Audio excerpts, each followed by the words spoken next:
Pernikahan yang tak diinginkan. Bab 262. Maaf untuk adegan tadi, ujar Din dengan nada tenang namun syarat makna. Matanya menusuk tajam ke arah mereka yang berkumpul. Istri saya sedang mengandung, dia tidak boleh terlalu lelah, apalagi berdiri terlalu lama. Kata-kata itu sederhana, namun menghantam keras, mengingatkan semua yang hadir akan hinaan mereka dulu tentang Azarin yang mereka kep sebagai perempuan mandul, tak berguna. Benar saja, rahang jenderal mengeras, urat di lehernya tampak menegang. Dia membuang muka, berusaha menutupi rona merah yang perlahan menjalari wajahnya. Sementara keluarga besar jenderal, juga Elsa, tampak gelisah, salah tingkah, bahkan tak berani mengangkat kepala menatap Din. Dengan gerakan santai namun penuh tekanan, Din mengayunkan amplop coklat yang sedari tadi dipegangnya. Suaranya terdengar dingin dan berat saat dia berbicara. Di dalam amplop ini, ada bukti yang akan membuka semuanya. Bukan sekadar karangan, tapi rekaman CCTV yang jelas, terang, dan tidak terbantahkan. Jenderal, tanpa bisa menahan dirinya, bergerak hendak meraih amplop itu.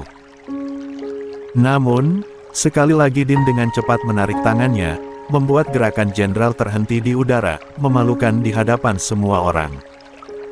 Bukti ini, lanjut Din, disertai sorot matanya yang tajam, tidak saya dapatkan dengan mudah. Jadi, bayarannya pun tidak murah. Jenderal mengepalkan tangannya kuat-kuat. Bukankah kamu sudah dibayar dengan bebasnya Alea? Apa itu belum cukup? Din tersenyum tipis, senyum yang sama sekali tidak membawa kehangatan. Belum, jawabnya lantang.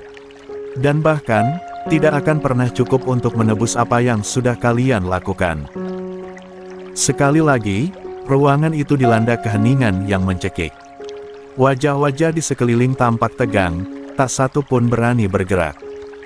Din kemudian menoleh ke arah istrinya, yang duduk tenang dengan tangan bertumpu di perutnya. Tatapan lembut penuh cinta sejenak menyapu wajah Azarin, lalu Din kembali menghadapkan dirinya kepada mereka yang dulu pernah menginjak martabat istrinya. Syaratnya sederhana, katanya tegas, membuat semua orang refleks menegang. Kalian bisa mendapatkan bukti ini, jika kalian telah meminta maaf pada istriku. Beberapa mulut ternganga, tidak percaya dengan apa yang baru saja mereka dengar. Hinaan kalian, cacian kalian, semua cibiran kejam yang pernah kalian lontarkan, tak akan pernah sebanding dengan perjuangan saya untuk mendapatkan bukti ini. Din menambahkan, suaranya semakin berat, penuh tekanan yang nyaris tak tertahankan. Elsa akhirnya tak tahan, melangkah maju dengan ekspresi marah. Kamu keterlaluan, bentaknya. 13. Din menatapnya tanpa bergeming, sorot matanya dingin bagaikan es. Kenapa? Balas Din santai, namun cukup menohok. Takut harga diri kalian hancur. Takut harus merendahkan diri di hadapan perempuan yang dulu kalian rendahkan habis-habisan. Din melangkah perlahan di hadapan mereka, membawa aura berat yang menekan. Tujuan saya membawa istri saya ke sini bukan untuk memperlihatkan wajah-wajah kalian padanya. Lanjut Din. Percayalah, wajah-wajah kalian bahkan tak pantas untuk dilihat oleh mata indahnya. Din berhenti di depan jenderal, mengangkat amplop itu sedikit lebih tinggi. Ini syaratnya, katanya pelan, tetapi syarat akan ketegasan. Kalau kalian benar-benar ingin menyelamatkan Bu Ramlah, minta maaf. Sekarang, ketegangan menggantung di udara, begitu pekat sampai hampir bisa dihirup. Wajah jenderal memucat, sementara keluarganya tampak diambang kemarahan, tetapi juga keputusasaan. Karena mereka tahu, mereka terpojok. Mereka tahu, kali ini mereka tak punya pilihan. Sementara Azarin yang tak begitu mendengar dengan jelas, hanya diam menyaksikan wajah-wajah tegang. Itu. 14. Keheningan di ruangan itu semakin berat. Seolah udara pun enggan bergerak, tertahan oleh rasa gengsi yang menjerat. Jenderal menatap Din dengan sorot mata membara, napasnya memburu menahan amarah dan harga diri yang tercabik. Tangannya mengepal begitu erat hingga buku-buku jarinya memutih. Di sampingnya, Elsa merintikkan air mata amarah, dan anggota keluarga lainnya hanya bisa berdiri kaku, wajah mereka pucat karena dipaksa menelan pil pahit yang tidak pernah mereka bayangkan. Tak ada satupun yang berbicara. Semua membisu dalam perang batin masing-masing. Hingga akhirnya, Jenderal melangkah maju satu langkah, langkah yang berat seolah setiap sentimeter lantai yang diinjaknya penuh duri. Tatapannya tajam menusuk Din, sebelum perlahan dengan suara yang nyaris bergetar menahan ego, dia mengalihkan pandangannya pada sosok Azarin, yang masih duduk dengan tenang sambil menikam emsuik di telinganya. Kami, suara Jenderal terdengar serak, seolah setiap huruf adalah duri yang harus ditelan paksa. Kami, meminta maaf. Semua orang membelalak, bahkan Elsa nyaris tersedak napas sendiri. Tidak ada yang menyangka Jenderal, pria yang selama ini menenjulang dengan arogansi dan harga diri tinggi bisa mengucapkan kata-kata itu. Namun, Azarin belum merespons. Jenderal pun kembali mendekat, membuat wanita bercadar itu, yang sadar akan kehadiran Jenderal, mengerutkan keningnya penuh keheranan sambil bersiap untuk berdiri, jikalau Jenderal bertindak tak masuk akal. Sementara Jenderal menahan napas berat, dia memejamkan mata sejenak, lalu membuka kembali, menahan amarah yang meledak-ledak dalam dadanya. Aku, meminta maaf, Azarin, ucapnya lagi, lebih pelan, dan terdengar bergetar. Atas semua luka, semua penghinaan, yang pernah kami berikan. Sontak saja Azarin berdiri, melepaskan earphone di telinga dengan buru terburu-buru. Mata di balik cadarnya membulat penuh keterkejutan. Tubuhnya kaku, seolah tak percaya dengan pemandangan yang ada di depannya. Din segera melangkah cepat, mendekati istrinya. Tangannya yang besar dan hangat memeluk pundak Azarin, menahan tubuh mungil itu agar tetap kokoh berdiri. Biarkan saja, sayang, sudah waktunya mereka meminta maaf padamu, bisik Din menenangkan. Azarin menggeleng kecil, gerakannya kaku dan panik. Matanya berkaca-kaca, seolah menahan desakan perasaan yang bercampur aduk di dalam dadanya. Aku gak mau kayak gini, Mas, bisiknya pelan, nyaris tak terdengar. Din hanya tersenyum kecil, mengusap lembut punggung istrinya, berusaha menyalurkan ketenangan lewat sentuhan sederhana. Sementara itu, Jenderal tetap berlutut, tak berani mengangkat wajah. Arogan yang dulu membubung tinggi kini hancur berantakan di lantai dingin restoran ini. 15. Di belakangnya, keluarga besarnya berdiri kaku. Beberapa dari mereka tampak menahan amarah, yang lain menahan malu, tetapi tak satu pun berani melangkah maju. Tak ada seorang pun yang mengulurkan tangan untuk menarik Jenderal berdiri. Tak ada suara yang membela. Semua seolah membiarkan pria itu mewakili mereka. Azarin akhirnya menunduk, menatap sosok yang pernah menjadi masa lalunya. Ada luka lama yang kembali menganga, namun kini tak lagi membara, hanya terasa seperti bekas luka yang menyesakkan. Sementara Din, masih memeluk pundak Azarin lebih erat, memberikan kekuatan tanpa berkata apa-apa. Di sisi lain, Elsa yang sedari tadi menahan diri, menoleh dengan kasar, kemudian membuang muka dengan geram. Hingga salah satu bibi Jenderal bernama Wati, dengan suara berat penuh gengsi yang tertahan, melangkah maju dan ikut bicara. Maafkan kami, Azarin. Kalimat itu seolah membelah ruang waktu. Begitu berat, begitu asing, keluar dari mulut yang dulunya hanya tahu mencaci. Azarin menggeleng perlahan, matanya menyiratkan kegamangan yang dalam. Meski restoran itu cukup sepi, dia tetap merasa tidak pantas menjadi pusat perhatian. Terlebih, melihat Tante Wati, wanita parubaya yang dulu menghujaninya dengan hinaan tanpa ampun, kini hendak berlutut di hadapannya, membuat hatinya semakin tak karuan. Aku tidak mau, Mas. Lirihnya hampir tak terdengar. Bukan ini yang aku inginkan. Din tetap memeluk pundak Azarin, tubuh kekarnya seolah menjadi tameng bagi istrinya yang rapuh. Dia membungkuk sedikit, menatap mata Azarin yang berkaca-kaca dengan penuh kelembutan. Mereka sudah sepatutnya melakukan ini, sayang, ucapnya tenang, namun mengandung ketegasan yang tak bisa dibantah. Azarin buru-buru menggeleng, langkah kecilnya maju ke depan sambil menahan napas. Sudah, tolong hentikan ini. Suaranya serak menahan emosi. Dia menoleh cepat ke arah Din, memohon lewat tatapannya.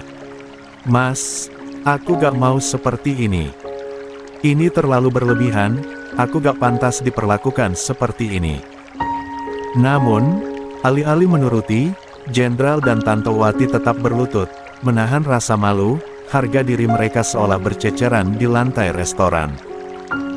Namun, tak ada satupun yang bergerak, tak ada yang berani membantah.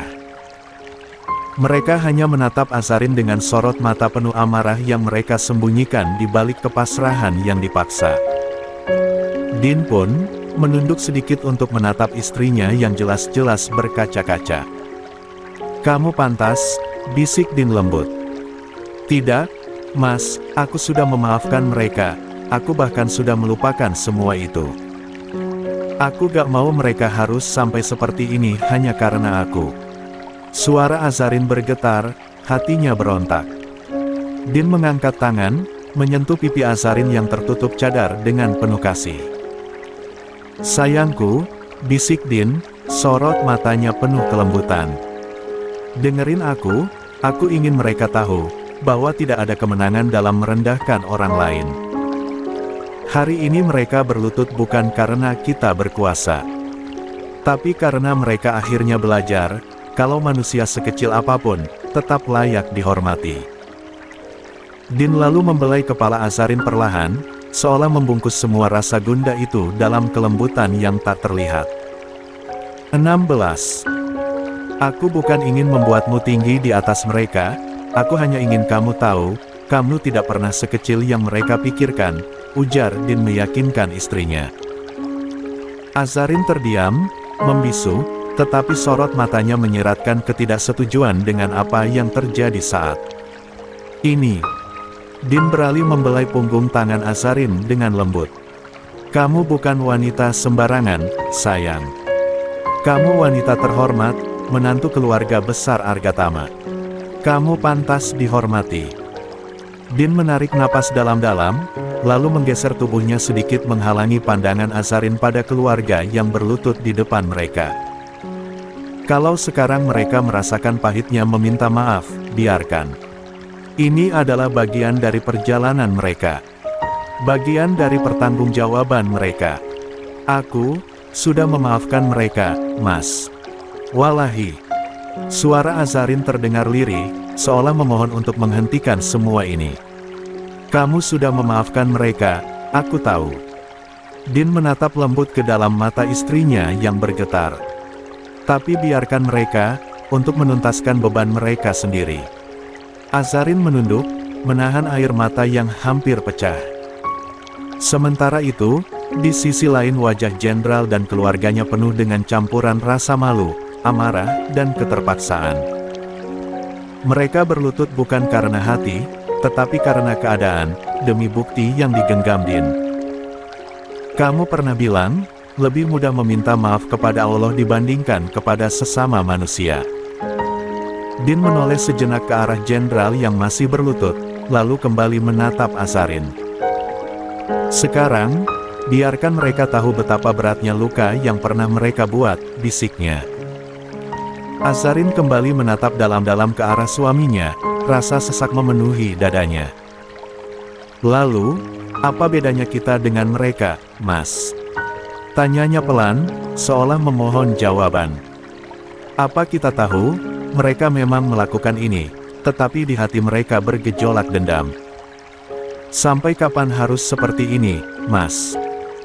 Din menghela napas perlahan, matanya menatap lembut Azarin yang masih bergulat dengan hatinya. Kita berbeda dengan mereka, sayang, Din berkata dengan tenang. Lalu mengusap lembut punggung tangan Azarin. Kita tidak sedang merendahkan. Kita tidak sedang membalas dengan kebencian. Dia menarik napas, lalu melanjutkan, kita hanya mengajarkan satu hal sederhana yang mungkin dulu mereka lupa bahwa setiap kata, setiap sikap yang menyakiti orang lain, ada harga yang mesti mereka bayar. Dia lalu tersenyum tipis, matanya menatap dalam-dalam ke mata istrinya. Kita tidak tahu isi hati mereka, itu benar. Tapi kita berhak menjaga harga diri kita sendiri, agar tak diinjak-injak lagi. Tapi, Mas.